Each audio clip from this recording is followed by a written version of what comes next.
साफ तरीके से ऐलान फरमाया, कुल्लु नफ्सिन जायकातुल मौत। ऐ मेरे बंदो, जिसके अंदर जान है, हर जान को मौत का मजा चखना पड़ेगा। मौत से कितने भी लोग कहां तक भाग कर चला जाए, भागता रहे, लेकिन फिर भी मौत उसका पीछा करते रहती है। मिसाल के तौर पर समझ लो, मेरे नौजवानों, एक इंसान है जो कि अपने इंडिया को मौत के खौफ से छोड़ रहा है, मौत के डर से छोड़ रहा है। ये इंडिया छोड़कर मान लो पाकिस्तान की सरजमीन में चला जाए तो ज़रूरी है पाकिस्तान के लोग पूछेंगे, अरे मेरे भाई आप इंडिया के रहने वाले, पाकिस्तान के सरजमीन में कैसे आना हुआ? ये कहेगा कि मेरे इंडिया में मौत मौत मौत की खबर सुनकर मैं परेशान हो गया। इंडिया में मेरे जो वजीर आला है वो भी मौत से महफूज नहीं, वहाँ तो राष्ट्रपति को भी मौत आ रही है। मैं मौत से बचने के लिए पाकिस्तान की सरजमीन में आया हूँ। मेरे प्यारे साथियों, तो सुनो, वहाँ से आवाज़ आएगी, अरे ओ आप तो बड़े ही बेवकूफ़ हैं, आप तो बड़े पागल हो। सुनो सुनो, पाकिस्तान में क्या आपने जुल्फिकार अली भुट्टो का खबर आपने नहीं सुना? उनके फांसी के फंदे में चढ़ने का दस्तान तुमने नहीं सुना? सुनो, पाकिस्तान में अगर मौत ना आती तो इन लोगों को भी कब्र में जाना नहीं पड़ता।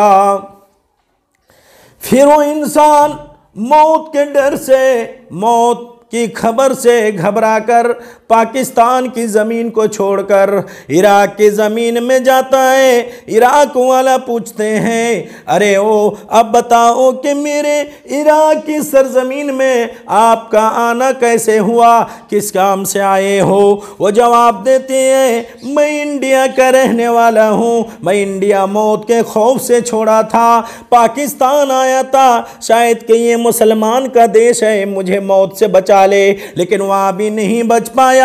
मैं इराक में आया हूँ ताकि मैं मौत की चंगोल से बच सकूँ। वहाँ के लोग कहेंगे, सुनो, इराक में अगर कोई मौत के फंदा से बच सकता तो फिर सद्दाम जैसे लोगों को फांसी के फंदा में चढ़ने की नौबत ना आती, फिर सद्दाम को मौत ना आती। तो मौत से बचना चाहते हो तो चले जाओ तुम उस शहर में जहाँ जनाब मुहम्मदुर रसूलुल्लाह सल्लल्लाहु अलैहि वसल्लम की पैदाइश हुई थी, अगर हो सके तो वहाँ मौत से बच जाओगे। ये सऊदी अरब के सरजमीन में पहुँचा, सऊदी अरब के सरजमीन में जाकर इसे मौका मिला, एक काबा शरीफ का तवाफ भी करने लगा, सफ़ा मरवा में सही कर रहा था, चक्कर लगा रहा था। इतने में काबा शरीफ से अजान की आवाज़ मिल गई, अल्लाहु अकबर अल्लाहु अकबर।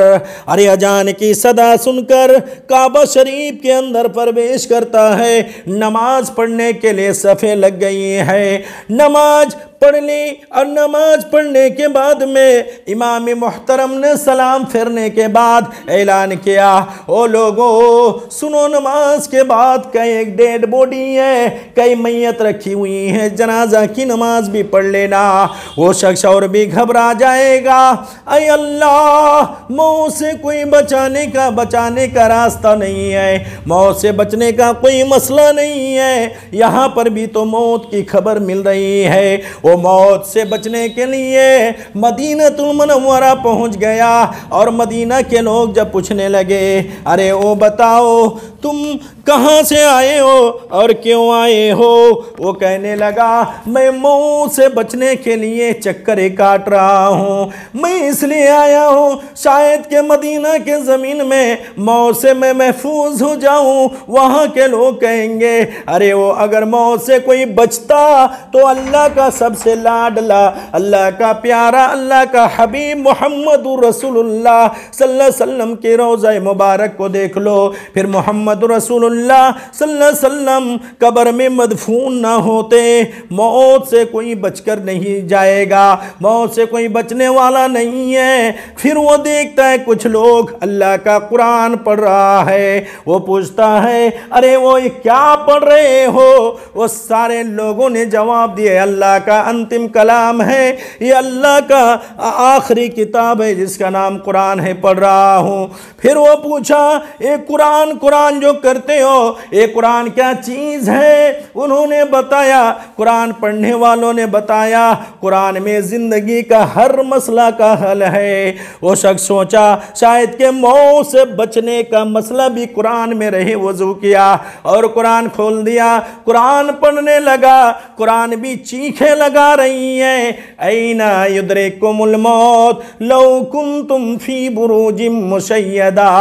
वो दुनिया के लोगों, मौत के चंगुल से कोई निकल ही नहीं सकता है, कोई बच ही नहीं सकता है। कुरान ने तो चैलेंज कर लिया, जाओ तुम चांद में चले जाओ, मौत के डर से आसमान में चले जाओ, मौत से बचने के लिए तुम लोहे का कोठे में बंद हो जाओ, फिर भी मौत तुम्हारे पीछे नहीं छोड़ेगी, मौत तुम्हें आकर ही रहेगी, मौत तुम्हें अपने शिकंजे में लेकर ही रहेगी। प्यारे साथियों, कुरान तो इतना भी कहने के लिए तैयार है, कुल इन्नल मौतल्लज़ी युफिर्रूना मिन्हु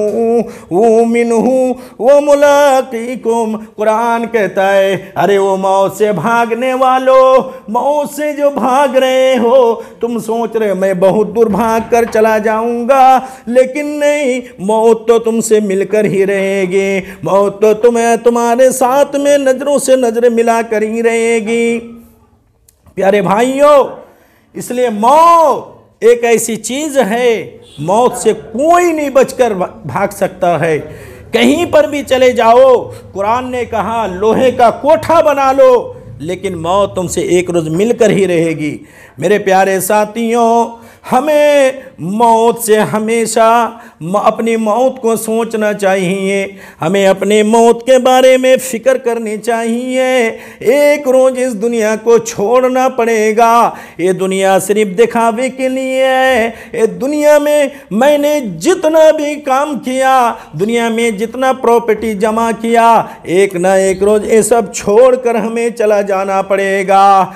मेरे प्यारे साथियों, इंसान की जब रूह निकल जाती है, कुरान कहता है वहीना वअंतुम हीना इज़िन तंजुरून, फिर तुम आंखें फाड़ कर उस वक्त देखोगे जब रूह निकाल कर इज़राइल जाता है। देखना मेरे प्यारे भाइयों, मरने वालों की आंखें खुली रह जाती हैं और वो इज़राइल को, मलकुल मौत को देखता रह जाता है। मेरे प्यारे साथियों, मौत एक इतना भयानक मंजर है, एक इंसान की जब रूह को निकाला जाता है, वहां अल्लाह रब्बुल आलमीन कुरान में फरमाता है वो लोगों, तुम्हारे मरने वाले रिश्तेदार के करीब तुम जितने नहीं हो, तुमसे भी ज्यादा मैं करीब रहता हूं। बचा लो, मौत के चंगुल से बचा लो। कुरान में अल्लाह ने ललकार कर कहा, अरे है कोई झाड़ फूंक करने वाले तो बुलाकर मरने वाले को मौत की फंदा से बचा लो। जाहिर ये बात हुई कि हमें मौत का मजा चखना पड़ेगा, और मोमिन मौत से कभी डरा नहीं करता।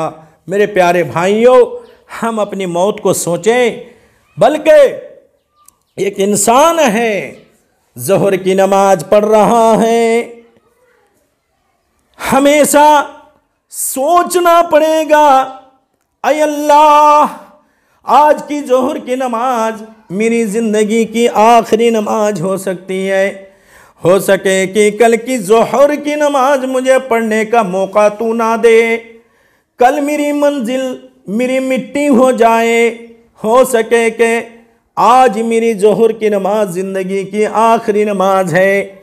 मेरी बहनों, हर नमाज को ज़िंदगी का आखिरी नमाज समझा करो, हर रात को ज़िंदगी का आखिरी रात समझा करो मेरे प्यारे साथियों। इसलिए मौत से गफलत में ना रहा करो। जितना मौत को सोचता है इंसान तो फिर उसे अपनी आखिरत याद आती है, फिर जब आखिरत याद आती है तो फिर वो आखिरत का फिक्र में लग जाता है। मेरे प्यारे साथियों, कितना बड़ा भी गुस्सीला इंसान हो, गुस्सा वाला हो, लेकिन मौत के सामने सब ठंडा पड़ जाता है, सबकी ऐंठ ही खत्म हो जाती है। अगर कोई इंसान गुस्से के भड़काव से और गुस्से के धमक से मौत के चंगोल से बचता तो हज़रत मूसा अलैहिस्सलाम बच जाता। हज़रत मूसा अलैहिस्सलाम की जब ज़िंदगी ख़त्म होने पर है, इज़राइल अलैहिस्सलाम जब मूसा के पास पहुँचे और कहने लगे कि ऐ मूसा अपनी प्यारी जान देने के लिए तैयार हो जा।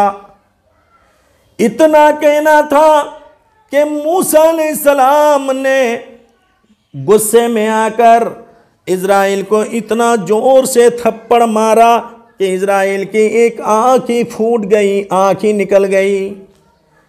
इज़राइल मायूस होकर अल्लाह के दरबार में पहुँचा। अल्लाह ताला कहता है, ऐ इज़राइल, मैंने तो मूसा का जान लेने के लिए भेजा था, ये क्या हुआ? इज़राइल मामला तो उलट पुलट हो गया। इज़राइल कहता है, ऐ रब्बुल आलमीन, तेरे बंदों में से इतना भी गुस्सीला बंदा है, इतना भी गुस्सा वाला है, हमें मालूम नहीं था। अय अल्लाह, मैंने तो सिर्फ जान मांगी थी, रूह मांगी थी, इतने में मेरी एक आँख ही उसने फोड़ दी है। अल्लाह ताला कहता है, ऐ इज़राइल, मेरा खजाना में किसी चीज़ का कमी नहीं है। मैं अल्लाह सिर्फ मैं कून कह दूंगा फयकून, तो वो चीज़ तैयार हो जाएगी। ऐ इज़राइल, एक आँख फोड़ दिया है तो तुम्हें निराश होने की ज़रूरत नहीं, मायूस होने की ज़रूरत नहीं, मैं दूसरा सेटिंग कर दूंगा। आँख लग गई और अल्लाह ताला ने कहा कि जाओ, मेरे तरफ से एक बछड़ा दे रहा हूँ, इस बछड़ा को ले जाओ और हज़रत मूसा अलैहिस्सलाम को फिर मौत का मैसेज दो। इज़राइल कहते, अल्लाह, फिर जाऊँगा, फिर पीटेगा वो? कि नहीं, थोड़ा हिकमत से काम लो, जाओ और मूसा अलैहिस्सलाम से कहना, पहले इस बछड़ा का पीठ में आप अपने हाथ का हथेली रखें। अल्लाह, हाथ का हथेली तो रख देगा, फिर फौरन पूछेगा ये सब क्यों करा रहे हो? अगर बोलने में ताखीर हुई तो फिर आँख फोड़ेगा वो मार के। कहना कि हथेली उठाओ, फिर पूछेगा ये सब क्यों करा रहे हो? तब कहना, आपके हथेली के नीचे जितनी रुंगटें छुप गई थी उतनी दिन की ज़िंदगी में अल्लाह ताला ने इजाफा कर दिया है। फिर उसके बाद कहना कि तुम्हें मौत का मज़ा चखना पड़ेगा। मेरे प्यारे साथियों, इज़राइल अलैहिस्सलाम बछड़े लेकर मूसा अलैहिस्सलाम के घर पहुंच गए और कहे मूसा। फिर मूसा पूछने लगा, कौन?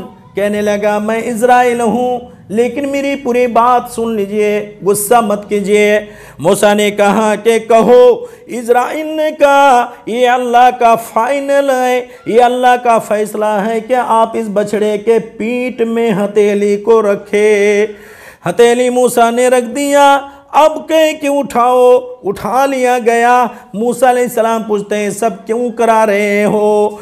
इज़राइल ने कहा, ऐ मूसा, आपके हथेली के नीचे जितना बाल छुप गया था उतनी दिन की ज़िंदगी में अल्लाह ताला ने इजाफा कर दिया है। मतलब उतने दिन और दुनियादारी आप कीजिए, उसके बाद क्या होगा? मूसा ने पूछा तो इज़राइल ने कहा, उसके बाद कुल्लु नफ्सिन ज़ाइक़ातुल मौत, आपको मौत के चंगुल में आना ही पड़ेगा, मौत के फंदा में आपको फंसना ही पड़ेगा। मूसा अलैहिस्सलाम कहते यानी कि मरना ही पड़ेगा, यानी मौत से बचने का कोई सिस्टम, कोई रास्ता नहीं है। इज़राइल ने कहा नहीं। मूसा अलैहिस्सलाम मजबूर हो गए और मूसा अलैहिस्सलाम ने कहा, चल, जब मरना ही है तो और मरने के झंझट में और मैं रहना नहीं चाहता हूँ, अभी मेरी रूह को ले और अभी रूह लेकर चल। मैं अभी तैयार हूँ मेरे प्यारे साथियों। तो मौत से कोई बचकर भाग नहीं पाएगा। अल्लाह ताला से दुआ है इलाहुल आलमीन हमें जीते ज़िंदगी में अपने आप को अय अल्लाह मौत को हमेशा सोचने की तौफीक अता फरमा। अय अल्लाह हमें मौत से गफलत में ना रख, मौत से दूर ना भगा, हमें अपनी मौत को हमेशा याद करने वाला बना। आमीन या रब्बल आलमीन।